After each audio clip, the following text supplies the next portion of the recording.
जननी जन्म सौख्यानां वर्धनी कुलसंपदां पदवी पूर्व पुण्यानां लिख्यते जन्म पत्रिका गजाननं भूतगणाधिसेवितं कपित्थजम्बू फलसारपक्षितम् उमासुतं शोकविनाश कारणं नमामि विघ्नेश्वर पादपङ्कजं गज आदित्याय च सोमाय मंगलाय बुधाय च गुरुशुक्र शनिभ्यश्च ராகவே கேதவே நமஹா. உலகெங்கும் வாழக்கூடிய நெக்ஸ்ட் ஜென் நேயர்கள் அனைவருக்கும் வணக்கம். நான் உங்கள் டாக்டர் வி ராஜ்குமார் சிவாச்சாரியார் பேசுகிறேன். அனைவருக்கும் ஆங்கில புத்தாண்டு நல் வாழ்த்துக்கள். எல்லாரும் அமோகமாக இருக்கணும், நீண்ட ஆயுளோடு நோய் நொடியின்றி அமோகமாக எல்லாரும் இருக்கணுங்கிற என்னுடைய பரிபூரண ஆசீர்வாதத்தோடு 2026ஆம் ஆண்டு 12 ராசிகளுக்கு எப்படி இருக்குது அப்படிங்கிறத நம்ம பார்க்க போகிறோம். இன்றைய காலகட்டத்தில் நம்ம ஒவ்வொருத்தரும் ஒவ்வொரு சூழ்நிலையில் ஒவ்வொரு விஷயத்தை நம்ம அனுபவிச்சுட்டு இருக்கோம். நல்லதும் சரி, கெட்டதும் சரி, இன்பமும் துன்பமும் கஷ்டமும் நஷ்டமும் மாறி மாறி நம்மளுடைய வாழ்க்கையில் இருந்துட்டுருக்கு. இதுதான் நிரந்தரம்னு இல்லாமல் இருந்துட்டுருக்கு. அப்போது ஓரளவுக்கு நம்ம பிறந்த ஜாதகம், நம்மளுடைய கர்மா, நம்மளுடைய வாழ்க்கை தரம் இதுக்கப்புறம் எப்படி இருக்கும்? இப்போது சில பேர் நம்ம இவ்வளோ நாள் நம்ம கஷ்டப்பட்டுட்டே இருந்துட்டோம், இதுக்கப்புறம் நமக்கு எப்படி இருக்கும், இதுக்கப்புறம் நம்ம வாழ்க்கை நன்னா இருக்குமா, இதுக்கப்புறம் நம்மளுடைய வாழ்க்கை கொஞ்சமாவது சரியாக இருக்குமா அப்படின்னு யோசிப்பாங்க. சில பேர் இன்றைக்கும் பெண்களாக இருக்கட்டும் ஆண்களாக இருக்கட்டும் தனிமையில் இருந்து நிறைய பேர் கஷ்டப்படுறாங்க. வேலை காரணமாக ஒவ்வொருத்தரும் பெருமையாக நம்ம சொல்லிக்கலாம், பெங்களூரில் இருக்காங்க, ஐடியில் வேலை பார்க்குறாங்க, இங்கே ஆனால் அந்த ஆண்களும் பெண்களும் அந்த திருமண வயதை கடந்து கூட தனிமையில் எவ்வளோ பேர் வருத்தப்பட்டு இன்றைக்கி ஏதோ வேலை பார்த்துட்டு இருக்கேன். அப்போ இவங்களுடைய ஜாதகம்லாம் எப்படி இருக்கும்? ஏதாவது அடுத்தடுத்து நமக்கு ஏதாவது ஒரு முன்னேற்றம் இருக்கா? வாழ்க்கை, தொழில் எப்படி இருக்கும்? திருமண வாழ்க்கை எப்படி இருக்கும்? 2ஆம் திருமண வாழ்க்கை எப்படி இருக்கும்? நம்ம இதுக்கப்புறமாவது நமக்கு ஓரளவுக்கு தெய்வம் நமக்கு அனுகிரகம் கொடுக்குமா? வாழ்க்கையில் நம்ம பாவம் பண்ணி தான் பிறந்துட்டோமா, இல்லை நமக்கு எப்படி தான் நமக்கு அடுத்தது இருக்கும் அப்படிங்கிறத இந்த 2026ஆம் ஆண்டு துல்லியமாக நாம் தெரிந்து கொள்ள போகிறோம். மிக மிக துல்லியமாக இது தாங்க நடக்கும். நீங்கள் வேணால் பாருங்களேன், இப்போ நான் என்ன சொல்கிறேன்னோ அது கண்டிப்பாக நடக்கும்.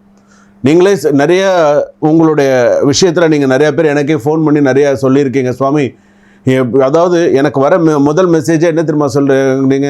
சுவாமி வணக்கம், ஃபஸ்ட்டு அடுத்ததாக என்ன நீங்கள் சொல்கிறேன்னு, நான் இந்த நெக்ஸ்ட் ஜெனில் நான் உங்களோட வீடியோ பார்த்தேன், அப்படியே என் வாழ்க்கையில் சொல்கிற மாதிரி இருந்தது அப்படின்னு சொல்லுவீங்க. எனக்கு அது ரொம்ப சந்தோஷத்தை கொடுக்கும். ஆனால் இதில் என்னென்ன, அடுத்து உங்களுக்கு ஒரு தீர்வு கொடுக்கணும் அப்படின்னு நினைக்கிறேன். இதுக்கு இதை பண்ணுங்கள், வாழ்க்கையில் நல்லா இருப்பீங்க, இதுக்கு இதை செய்யுங்க, வாழ்க்கையில் மேலே மேலே சிறப்பாக இருப்பீங்க அப்படின்னு சொல்லணும் இல்லையா? அதுதானே அதில் முக்கியம். ஸோ வீடியோவை தொடர்ந்து பாருங்கள். உங்களுக்கு அடுத்தடுத்து உங்களுக்கு என்னென்ன விஷயங்கள்லாம் வரும், வீடியோ தொடர்ந்து பார்த்தீங்கன்னா ஸ்கிப் பண்ணாமல் நீங்கள் பாருங்கள். நடுவில் என்னென்ன விஷயங்கள் சொல்லியிருக்காங்க, ஆக்சிடென்ட் வார்னிங்லாம் இருக்குது, இதில் சாலை விபத்தெல்லாம் இருக்குது. சில பேருக்கு, சில ராசிகளுக்கெல்லாம் உடல்நிலை பாதிப்பு, இந்த சொத்து விஷயங்கள், சொத்து வாங்குகிற விஷயங்கள் எல்லாமே இருக்கும், பூர்வீக சொத்துக்கள்லாம் இருக்குது. ஸோ நீங்கள் கடைசி வரைக்கும் நீங்கள் பார்த்தீங்க அப்படின்னு சொன்னால் நீங்கள் உங்களுடைய ராசிப்படி என்ன அப்படிங்கிறத தெரிஞ்சுக்கலாம். வாங்க வீடியோக்குள்ளே போகலாம். விருச்சக ராசி நேயர்களை, விருச்சக ராசிக்கு எப்படி இருக்குது? பொதுவாகவே விருச்சக ராசி அப்படின்னு எடுத்துக்கும் பொழுது கேட்ட நட்சத்திரம் விருச்சக ராசி, அனுஷ நட்சத்திரம் விருச்சக ராசி, விசாக நட்சத்திரம் 4ஆம் பாதம் விருச்சக ராசி இருக்குது.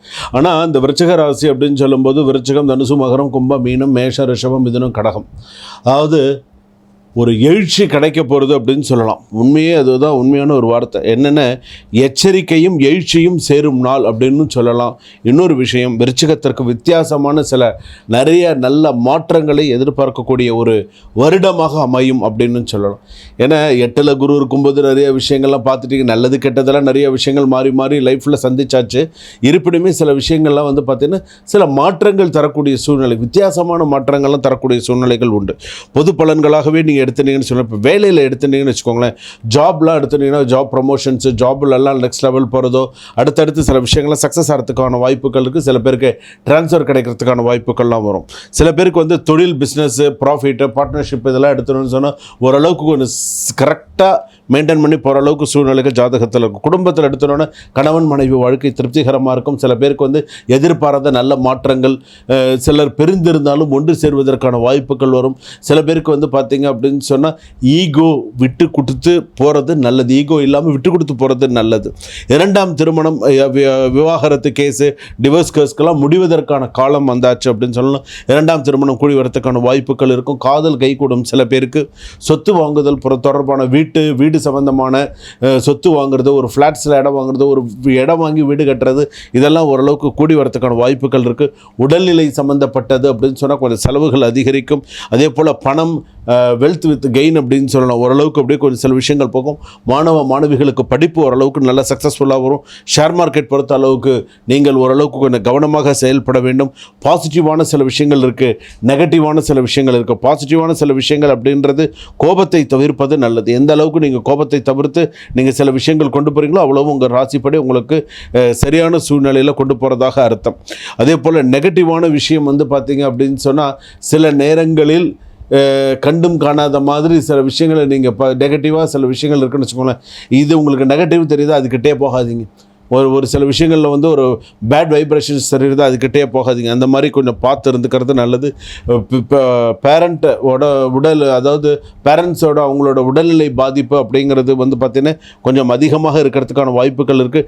நீண்ட நாள் நிலுவையில் இருந்த வழக்கு உங்கள் பக்கம் சாதகமாக மாறுவதற்கான வாய்ப்புகள் கண்டிப்பாக இருக்குது. அதே போல் உங்களுக்கு வந்து பார்த்திங்க அப்படின்னு சொன்னால் வயிறு சம்பந்தமான விஷயங்கள், இதயம் சம்பந்தமான சில விஷயங்கள்லாம் பாதிக்கிறதுக்கான வாய்ப்புகள் இருக்குது.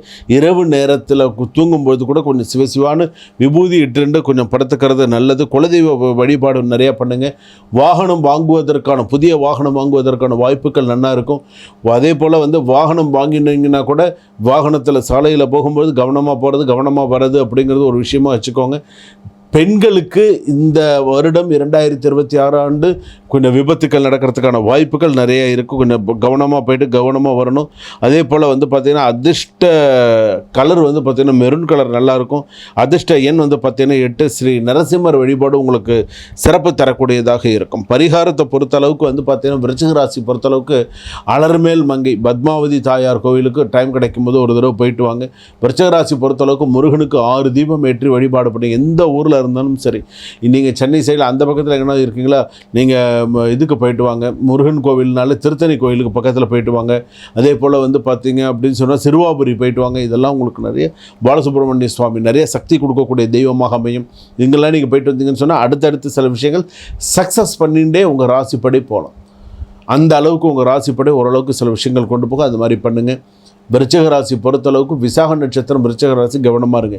கேட்ட நட்சத்திரம் விருச்சிக ராசி கவனமாக இருங்க. அனுஷ நட்சத்திரம் விருச்சிக ராசி ஓரளவுக்கு கொண்டு போகும். புதிய தேவையில்லாத பிரச்சனைகளெல்லாம் தலையிடாதீங்க.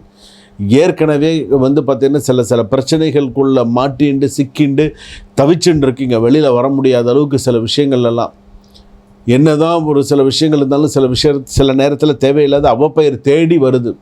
நம்மளாக சும்மா இருந்தால் கூட சில நேரத்தில் அவப்பெயர் தேடி வருது. இந்த மாதிரியான சூழ்நிலைகள்லாம் நிறைய அனுபவிச்சுட்டு இருக்கீங்க.